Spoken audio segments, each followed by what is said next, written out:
Hello everyone, how are you? I hope you are fit and fine. Today I have come to you again. So আজি আপোনালোকৰ লগত আইছো নতুন এটা lesson লৈ সো আজিৰ এই লেসন হ'ব পাৰ্টস অফ স্পীচৰ বিষয়ে সো পাৰ্টস অফ স্পীচ কেইটা আৰু ইয়াৰ ব্যৱহাৰ সম্পৰ্কে আমি সবকেইটাই জানিম সো আপোনালোকে খুব ভালদৰে ভিডিওটো চাব বুলি আশা কৰিছো সো বলক আমি আৰম্ভ কৰো let's get started so parts of speech speech মানে কি কথা কোৱা কথা বক্তৃতা মানে কথা কোৱা এনেকুৱা আৰু পাৰ্টস মানে অংগ বা অংশ কথা কোৱাৰ অংশ বা অংগ আমি এইবিলাকে কথা ক'ব পাৰো এইবিলাক একোটা কথাৰ অংগ ঠিক আছে সো ফাৰ্স্ট অফ অল আছে নাউন তাৰপিছত সেকেন্ড আছে pronoun third adjective for verb 5 adverb 6 preposition 7 conjunction 8 interjection so কোনটো কি বুজাই আৰু ইয়াৰ ব্যৱহাৰ আমি জানিম সো আমি সকলোৱে জানো যে পাৰ্টস অফ স্পীচ 8টা এইটোৱে জানো খালি নাউন pronounৰ বিষয়ে জানো কিন্তু আৰু যে বাকি কেইটা আছে কেনে দৰে বাক্যত ব্যৱহাৰ হয় আৰু মানে বাক্যত কোনটো কি বুজাই আমি এই বিষয়ে খুব ভালদৰে জ্ঞাত নহও সেই কাৰণে আমাৰ বহুতো মানে অসুবিধা হয় সো আজিৰ এই ভিডিওটো খুব ক্লিয়াৰলি আপোনালোকক বুজাই দিয়া হ'ব সো ফাৰ্স্ট অফ স্পীচ আপোনালোকে বুজি পাইছে সো এতিয়া নাউন মানে নামবাচক নাউন মানে নামবাচক যিকোনো নাম হ'ব পাৰে মানুহৰ নাম ঠাইৰ নাম তাৰপিছত জীৱ-জন্তুৰ নাম গছ-গছনিৰ নাম যিকোনো নাম পৃথিৱীত যিমান নাম আছে মানে অকল নামবাচক অকল নাম ঠিক আছে নামবাচক মানে নাম বুজাব খালি নাম বুজাব বাক্যত ফাৰ্স্ট যেটো ব্যৱহাৰ হয় সাবজেক্ট এটো কোনো মানে জাগাৰ নাম হোক কোনো বস্তুৰ নাম হোক কোনো মানুহৰ নাম হোক মানে খালি নাম বুজাব ঠিক আছে যেনেদৰে ৰাম ৰহিম গীতা সীতা এনেকুৱা ধৰণৰ খালি নাম ঠিক আছে গছ-গছনিৰ নাম হ'ব পাৰে জীৱ-জন্তুৰ নাম হ'ব লায়ন টাইগাৰ এনেকুৱা ধৰণৰ যিকোনো ধৰণৰ নাম হ'ব পাৰে ঠিক আছে সো এতিয়া আহিম আমি pronoun টু নাম্বাৰ যেটো আছে pronoun সৰ্বনাম নাউনৰ হলনি যেটো ব্যৱহাৰ হয় এটো সৰ্বনাম বুলি কোৱা হয় pronoun বুলি কোৱা হয় নাউনৰ হলনি ঠিক আছে নাউনৰ হলনি যেটো ব্যৱহাৰ হয় হেতু pronoun কেনেদৰে আপোনালোকে বুজি পাব যে pronoun কোনবিলাক pronoun হৈছে মানে Ram is a good boy and এতিয়া আমি ৰামৰ হলনি কি ব্যৱহাৰ কৰিম হি ৰামৰ হলনি আমি হি ব্যৱহাৰ কৰিম হি মানে তেও Ram is a good boy he is a এতিয়া মই আৰু এটা যেতিয়া মই আৰু বাক্য বনাম তাৰ বিষয়ে so Ram is a good boy বাৰবাৰ কম নেকি Ram is a good boy Ram is a very intelligent and very smart so আমি এনেকৈ নকম আমি জাস্ট ফার্স্ট যেটো হয় নাউন ব্যৱহাৰ কৰিম তাৰ নামটো ব্যৱহাৰ কৰিম Ram is a good boy তাৰ পিছত আমি ব্যৱহাৰ কৰিম he is smart and intelligent boy ঠিক আছে so ফাৰ্স্ট যেটো নাউন হ'ব কিন্তু নাউনৰ হলনি আমি যেটো ব্যৱহাৰ কৰিলো হি টো হৈছে pronoun he I we you that it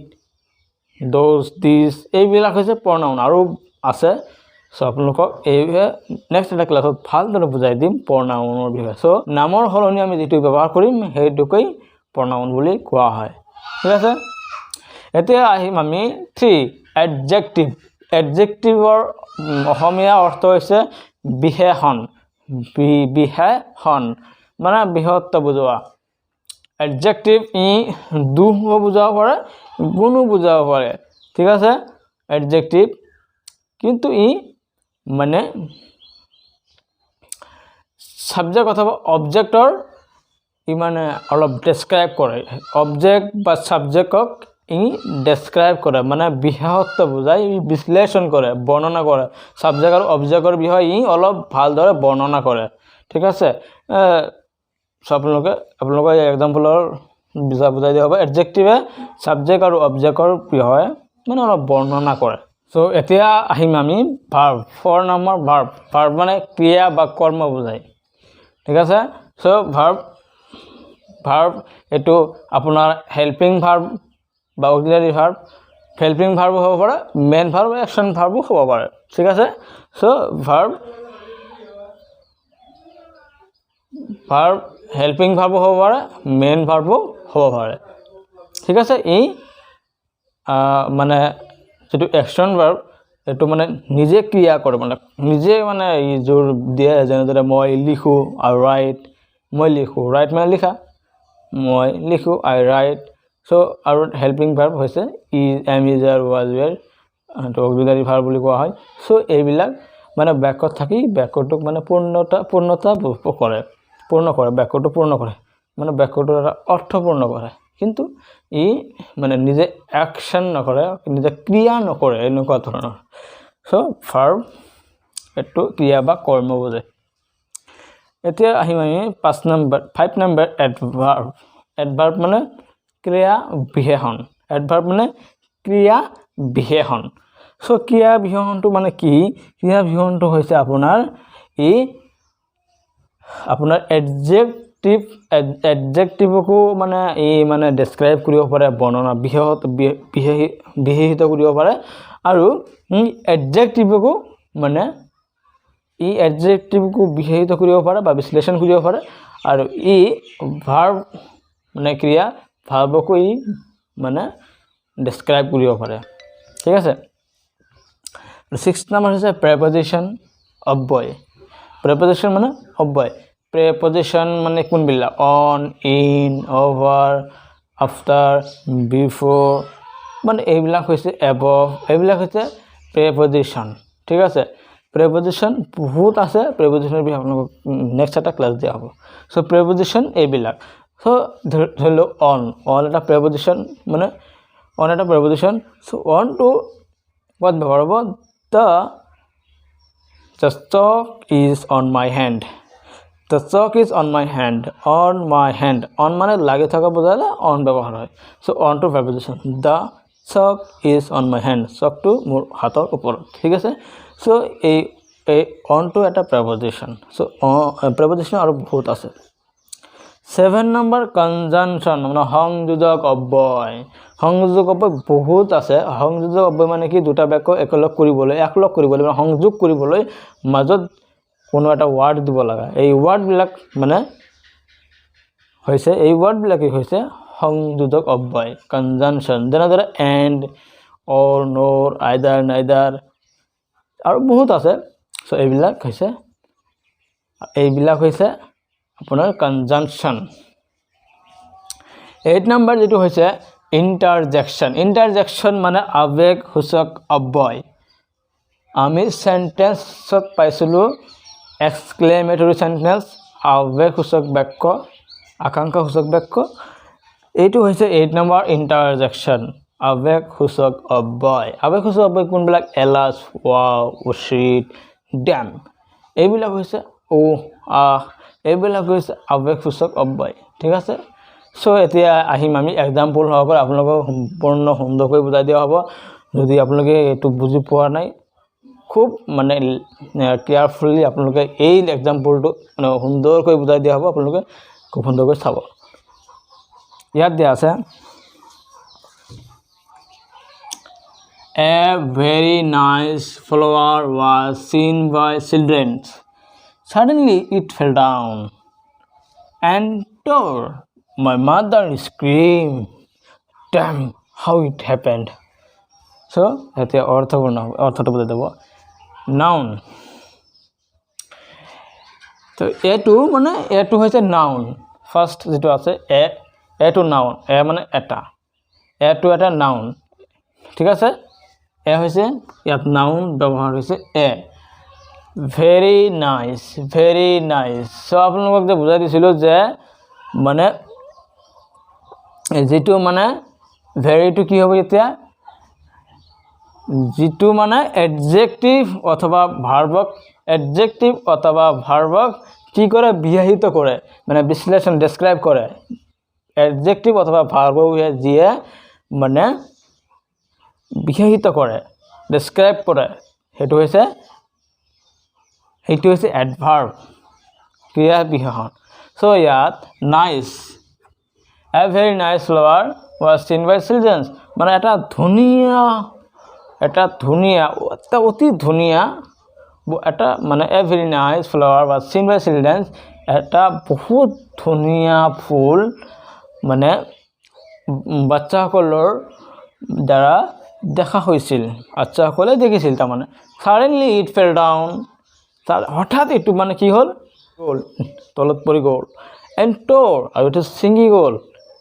mother scream মোৰ মা মানে খিচিমিচি মানে ৰাগান্বিত হৈ গল ড্যাম মানে এনেকুৱা আবেগপূৰ্ণ হৈ কথা কোৱা dam how it happened to কেনেকৈ হল কেনেকৈ ঘটিল এটো ঠিক আছে সো noun যেটো হৈছে ইয়াত a to noun হৈছে ইয়াত এটা বুজাইছে a to noun হৈছে আৰু very nice এই nice to হৈছে এটা adjective ই মানে যেটো ফ্লাৱাৰ তো ইয়াত ই noun হয় ফ্লাৱাৰটো noun হয় এই ফ্লাৱাৰটোক মানে কি কৰিছে বিশেষিত কৰিছে ধুনিয়া ফুল a very nice ধুনিয়া ফুল সো এটো হৈছে adjective ই গুণ বুজাইছে adjective ই nice এই nice টুক আকৌ ভেৰিৰে কি কৰিছে বিশেষিত কৰিছে এই adjective হক আকৌ ভেৰি মানে বহুত ধুনিয়া very nice বহুত ধুনিয়া এই very nice টুক ভেৰিৰে মানে বিশেষিত কৰা হৈছে সো adjective হক বিশেষিত কৰা হৈছে সো এতিয়া surely এটো ভেৰিটো হ'ব আপোনাৰ adverb সো এতিয়া nice to হ'ব adjective flower was to হ'ব আপোনাৰ verb মই যে কৰো helping verb was to হৈছে verb was seen এটো হৈছে main verb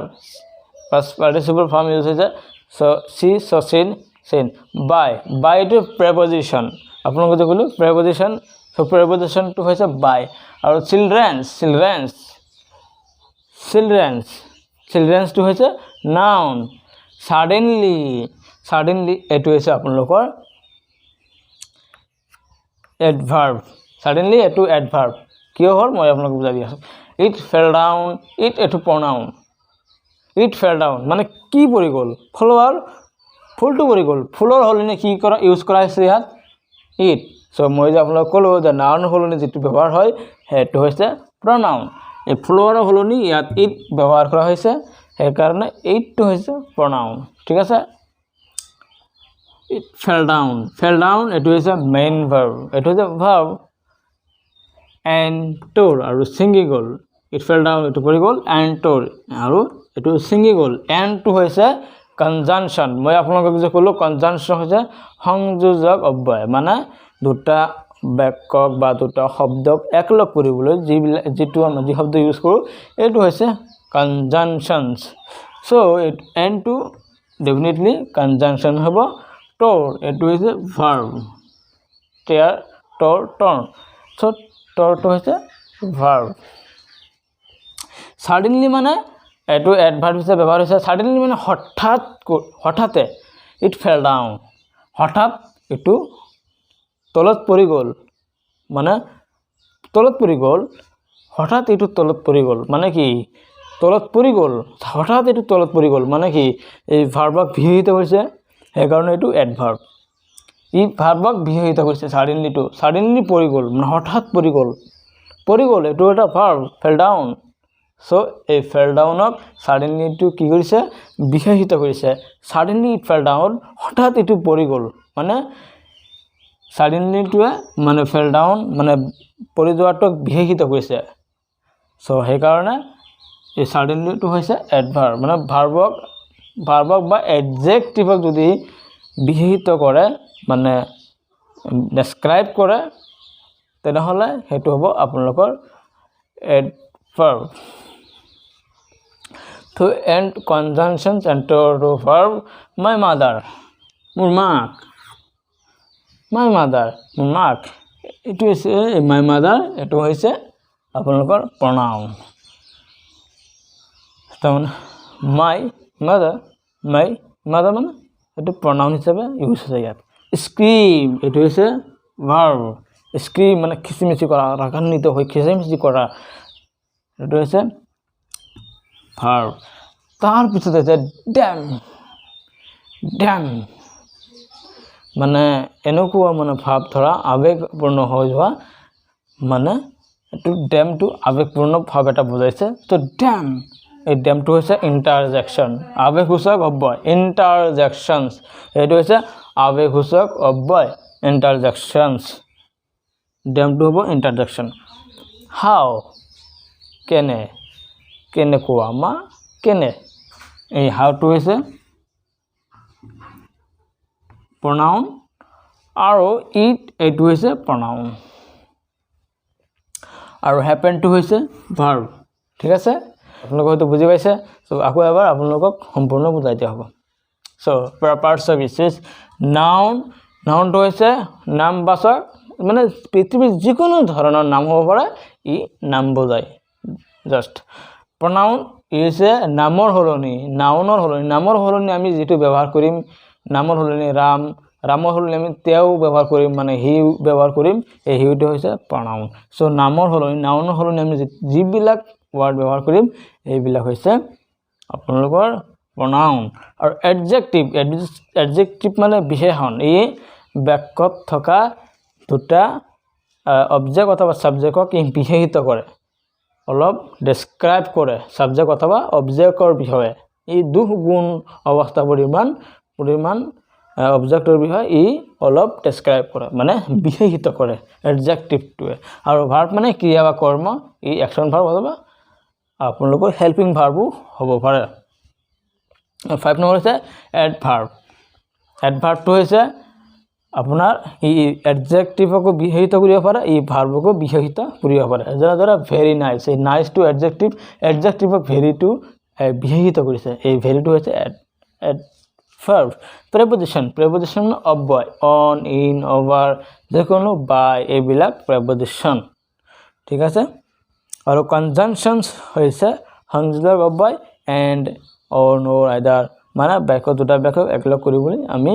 মাজত ব্যৱহাৰ কৰো বা দুটা শব্দক যেনে ইয়াত বুজাইছে it fell down and tore ঠিক আছে এনেকুৱা conjunction and or nor either এইবিলাক হ'ব পাৰে 8 নম্বৰ interjection ই আবেগসূচক অব্যয় আবেগ বুজাই বাক্যত থকা আবেগ পূৰ্ণ বুজাই ই wow oh shit এইবিলাক হৈছে interjections আবেগসূচক অব্যয় সো আশা কৰো আপোনালোকে খুব সুন্দৰকৈ বুজি পাইছে সো যদি বুজি পাইছে তেনেহলে চেনেলটো সাবস্ক্ৰাইব কৰিব আৰু ওচৰত থকা বেল আইকনটো অন কৰি দিব লাইক কৰিব নিয়মিত এনেকুৱা ধৰণৰ ভিডিও পাবলৈ আপোনালোকে কমেন্ট কৰিব সো শেয়াৰ কৰিব ভিডিওটো সো এতিয়া আপোনালোকৰ পৰা বিদায় লৈছো বাই